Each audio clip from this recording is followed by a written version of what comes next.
Good afternoon and welcome to We Believe Digital Studios for our Newsbreak program. Chris Young with you on a cleared day here in Jackson, Mississippi. It looks like we've reached our top temperature of 72 degrees, and we've got about 14 stories to share with you today for this 30-minute Newsbreak show. Always delighted that you're joining We Believe Digital Studios and all the things we're doing. Be sure to like the programming when you see it, subscribe to the programming, share it with your friends. The studio is really growing. We have well over 1,000 subscribers now. Subscription is free, and we're glad to have you along board, so you can click the bell so you can get the notifications when the programming is coming up. And remember, we have over 1,200 shows archived for you to watch whenever you want, whatever your interest area is. You can always go to WeBelieveDigital.com and look at any of our archives. We'll kick off on the local level, and then we'll start moving out from there. So yesterday afternoon, the Mississippi Institutions of Higher Learning named its own Deputy Commissioner and Chief Administrative Officer, Marcus Thompson. That's Dr. Marcus Thompson, to lead the state's largest HBCU, the I Love Jackson State University. It's the second time in recent years the IHL has promoted from within. 4 years ago, the IHL named its own commissioner, Glenn Boyce, to become the chancellor at the University of Mississippi. Thompson takes the helm from the acting president, Elaine Hayes Anthony, who had advocated publicly for a permanent position. Hayes was not interviewed as the finalist after early round interviews. Thompson, who begins his new role on November 27th, will be the 13th permanent president in school history. The interim presidents kind of don't count against that number. So We Believe Studios wishes Dr. Marcus Thompson well in this important role, and maybe let's hope that his long tenure with the IHL and Mississippi Department of Education can help help us propel the university forward to become the leading research institution in the state of Mississippi. Wouldn't that be something? So to be able to use his expertise to fast track things and get us rolling. The Clarion Ledger is reporting that a request for proposals for garbage collection has officially been issued by the City of Jackson. It's clear that the focus is on cost. The bid was posted on the city's website on yesterday. The RFP states the winning firm would be under contract for garbage collection until 2030. So this is going to go for a 6-year period of time. So it would go into effect in 2024. The last time the city issued an RFP was 2021. The Mayor Lumumba, announced he would be issuing a bid after months of refusal. The announcement also came as the Jackson City Council voted on a resolution earlier this month to issue one. Presently, we're under a 1-year emergency contract with Richards Disposal, and that follows that 6-month period of time. And so that ends, I want to say April 1st of 2024. Remember, this council, the mayor attempting to hold a black, long experienced contractor in the position here in Jackson, the city council balking at that, filing suit against the mayor. The mayor files suit back. What was it? Upwards of $500,000 spent on legal expenses. And in the end, one of the most strenuous objectors to Richards having the contract, councilman from the 6th, Aaron Banks, for a year and a half, he said no, and he gave a lot of reasons. And then at the final hour, on the 17 days, trash piling up, he changed his mind and changed the vote, and Richards got the contract. Richards is still suing the city for him not being awarded a long-term contract, having to get an emergency contract. He said his bid was the lowest. He said he's got the longest, experience, et cetera, and so there's a suit still going on there. The Mississippi Link will pick up reporting on this, and you'll hear more about this in the coming days from the Mississippi Link.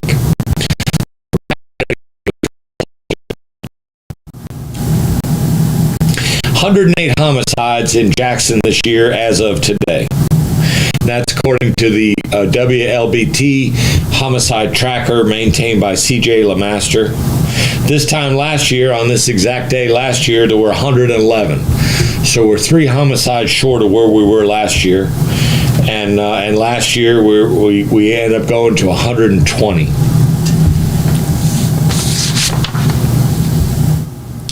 In the broader Mississippi news, once again, we always tell you every time we come on the air that today is just another day that the Republican majority legislators in Mississippi have elected not to hold any kind of hearings on the TANF scandal, the largest fraud scandal in the history of the state. But yet they don't want to talk about it. They don't want to have any hearings. They don't want to get to the bottom of it from the legislative perspective. They just want to keep quiet, keep hidden in the bushes, and let the legal people take care of all this, which is really interesting because I don't know how you can. I mean, are none of their voters concerned about this theft that went on? It's just hard for the brain to understand. And why are we hiring outside legal representation when we have 150 attorneys over there at the Attorney General's office? Why is that? So the taxpayers get to pay the bill twice on that. And we wonder why Mississippi is in such rough financial shape. But the Democrats have held a couple of hearings. One more is promised before the end of the year. And we'll just have to wait and see. But need to point that out because it's just really, really important to point that out that not one of these Republican legislators is saying one word about this TANF scandal. If you think that Governor Bryant and Governor Reeves and their appointees are the only ones over there at that Capitol that knew anything about the TANF scandal, well, it just can't be accurate. Just can't be. So this money was stolen from the poorest of the poor. Mississippi is the poorest state, and the poorest folks here in our state, the cash assistance last year was about 6.2%. And that cash assistance amounts to $260. Now, how do you keep a roof over your head and food in your belly for a family of 3 for $260? It's just amazing. So we'll keep an eye on that. We'll keep learning more. An independent pathologist examining the newly exhumed body of Dexter Wade, the Mississippi man killed by an off-duty police officer in a police vehicle, a Jackson City police vehicle, and buried in a pauper's grave without his mother's knowledge, found a wallet with the state identification card that included the address of his home that he shares with his mother. The family's lawyer said Thursday. That's Ben Crump. So they finally, the idea that the next of kin was not notified in any way by the city of Jackson, by Hinds County, something's amiss here. The family suspects a cover-up. Until the story broke, this had happened months back, but did we ever hear anything about it?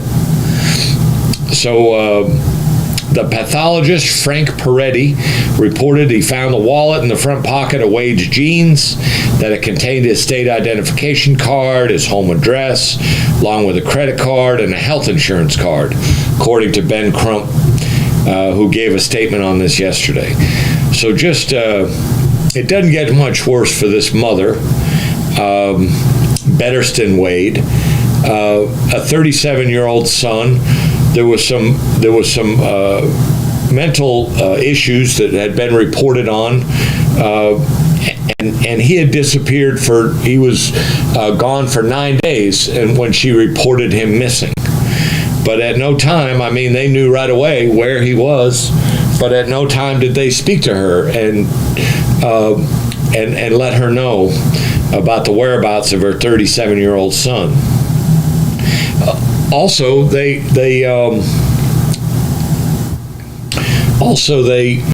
exhumed the body ahead of the scheduled time when they were told to exhume the body, and so the family couldn't be present for that. So kind of, just another injury to the family. So Ben Crump is on this now, and you know what happens when Ben Crump gets a hold of things. So we'll see how this progresses, and we'll keep you informed. From the Clarion Ledger, Mississippi Governor Tate Reeves refused to approve the top lawmakers' proposed revenue estimates on Wednesday, fearing a lower projected than he wanted, and that might prevent him from justifying future income taxes. So the revenue forecasts are coming in lower than the governor would like because he wants to push this income tax. Now remember, the reduction in income tax helps who the most? The wealthiest people the most. Who does it help the least? The poorest people. So, but Governor Reeves want to help out help out the people that help him out. So he wants to lower that income tax rate. How about, Governor Reeves, how about lowering the grocery tax that affects everybody across the board, especially the poorer people in the poorest state in the country? Now that would be serving all Mississippians. His own state economists are the one providing they are providing that revenues will slow in 2024 and 2025. Yet he wants to pull off an income tax. Well, probably do it here in Mississippi too. Remember, he called a special session of the legislature to give a multi-billion-dollar corporation $250 more in tax incentives and other stuff. In the middle of all sorts of healthcare crisis, water crisis, but he wanted to give a multi-billion-dollar corporation $250 million more in tax incentives.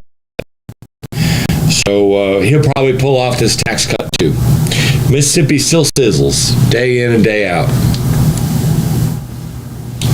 Just a couple more stories here on the Mississippi front, and then we'll take a commercial break.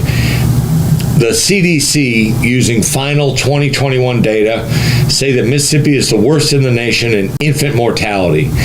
For the 2021 data, 330 kids in Mississippi didn't get to see their first birthday. 330. The 12-month ending rate by age increased when comparing the 12-month period ending 2022 with the 12-month period ending quarter 1 2023. So that tells us that the number is escalating. Infant mortality is increasing in the state of Mississippi, not decreasing. So is neonatal mortality, when the death occurs in the first 28 days of life. That rate is also high. And the infant mortality rate is the highest in the nation per capita. So why don't we go ahead and dip out here for a couple of commercials, and then move on to broader news.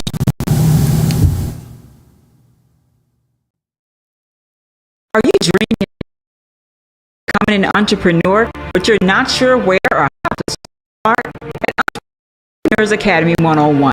Our online program will guide you step by step on how to start and grow your own business. We offer courses such as how to write a business plan, how to create a budget, and so much more. Our online training program is designed for you to learn at your own pace, and there's no set order to complete this program. Because our academy is online, you have the choice to learn with a group, with friends, or individually. Upon completion of the entire curriculum, you will receive a certificate of achievement to acknowledge that you have completed the training needed to become a successful entrepreneur. So enroll today to design the life that you love. Contact your entrepreneur coach, Brenda Myers, at 601-672-0695 or visit our website at www.entrepreneursacademy101.com for more information.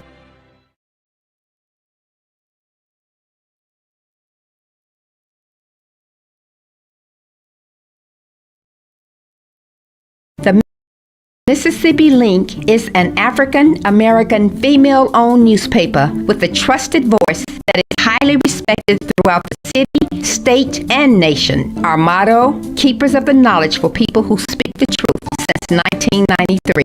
Significantly influences the thoughts, attitudes, and buying decisions of its readers. Call us at 601-368-8481 for your advertising needs. If you would like to receive a newspaper in the mail each week, our annual subscription is only $52 per year. That is only $1 per week for you to stay informed regarding many stories that you can only get in the Mississippi Link. Sign up today at themississippi.com and click on Home Delivery. And welcome back, everybody, to We Believe Digital Studios and the We Believe Digital News Break. A story through Nexstar. El Nino back with a vengeance this year. After years of back-to-back La Nina, this winter will be the first in 5 years with an El Nino pattern in place. Last time we saw El Nino, the winter of 2018-2019, and even that year's El Nino was weaker than usual. But typically during an El Nino winter, the southern third to half of the United States tends to see wetter weather. So over the course of these coming winter months, this forecast is telling us that we expect to see wetter weather, and depending on the temperature fluctuation, who knows, maybe even some snow. So we'll believe it when we see it. You know, it has happened, but just a little word on that weather forecasting. I listened to a scientist go on and on about this morning. All over my head, you know, but that's the way it looks. Okay, from Washington, D.C. and NBC News, Joe Biden on Thursday signed the stopgap funding bill that had been passed by the Senate on Wednesday night, punting the GOP's spending fight and threat of a government shutdown until after the holidays. Isn't that good of them? Wednesday's bipartisan vote was 87-11, with 10 Republicans and 1 Democrat, Senator Michael Bennet of Colorado, voting against the bill. Without this CR, a continuing resolution, government funding would have run out late Friday. So here he is signing the bill the day before. The new House Speaker, Mike Johnson, staggered or laddered CR would fund part of the government, including agriculture, transportation, housing, and urban development and veteran affairs through January 19th, and fund the Defense Department and remaining parts of the government through February 2nd. Okay, so that's one less thing we need to worry about during the holidays. NBC reports that Serena Williams and Ruby Bridges will be inducted into the National Women's Hall of Fame next year. The Hall announced Thursday, adding the tennis great and civil rights icon previously announced list of women to be honored during the Women's History Month in March. Quote, "The 2024 inductees class has broken barriers, challenged the status quo, and left an impact on history," said the Hall of Fame in its announcement. Ruby Bridges and Serena Williams, but we'll take it. How about that? Sean Combs, the rapper and music executive commonly known as Diddy, has been accused of rape and abuse by his former romantic partner, Cassie. Cassie's a singer and entertainer whose full name is Cassandra Ventura, alleges in the complaint filed Thursday in federal court in New York City that Combs raped and physically abused her, including punching, beating, kicking, and stomping over the course of their relationship. Mr. Combs vehemently denies these offensive and outrageous allegations, said his lawyer, Ben Brofman. Quote, for the past 6 months, Mr. Combs has been suggested to Miss Ventura's persistent demand of $30 million under the threat of writing a damaging book about their relationship, which was unequivocally rejected as blatant blackmail. So, here we are. So we have to keep an eye on that.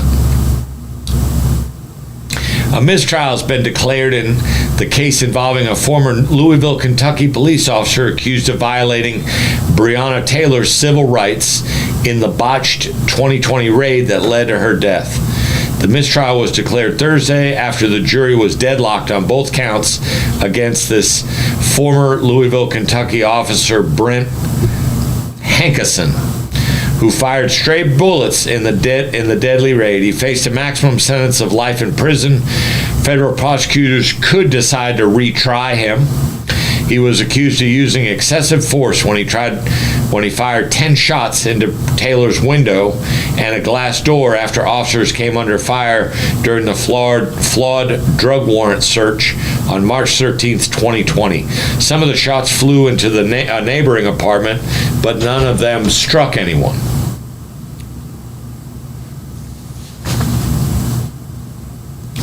Moving out to the Israeli,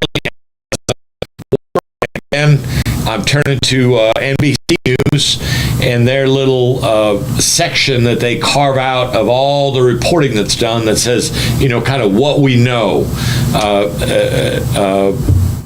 And what they say to this morning is Israel is, quote, close to dismantling the military system in the northern Gaza Strip, unquote. And added that more of the enclave's regions will be targeted after the IDF, Israeli Defense Force, urged residents of several neighborhoods in Khan Yunis in southern Gaza to evacuate. Israeli forces searched several hospitals in northern Gaza, saying that they had found tunnels, weapons, and at least one vehicle. The Israeli Defense Force has so far not provided definitive evidence that Hamas command centers exist beneath Al-Shifa and other hospitals, a claim that Israeli and American officials have repeatedly made and Hamas and doctors have forcefully denied. Interesting. The IDF said it had found the body of Yehudit Weiss, a hostage abducted by Hamas during the October 7th attack, and that of Noah Marciano, a 19-year-old soldier taken hostage by Hamas. The military described both as being found adjacent to the Al-Shifa hospital. Civilians in Gaza are at immediate risk of starvation, given the food and water are practically non-existent, according to United Nations World Food Program. Again, the death toll, 1.6 million displaced from Gaza. The death toll in Gaza, 11,500. The death toll in Israel, 1,200. 239 people still being held hostage. Next, a story out of Manila.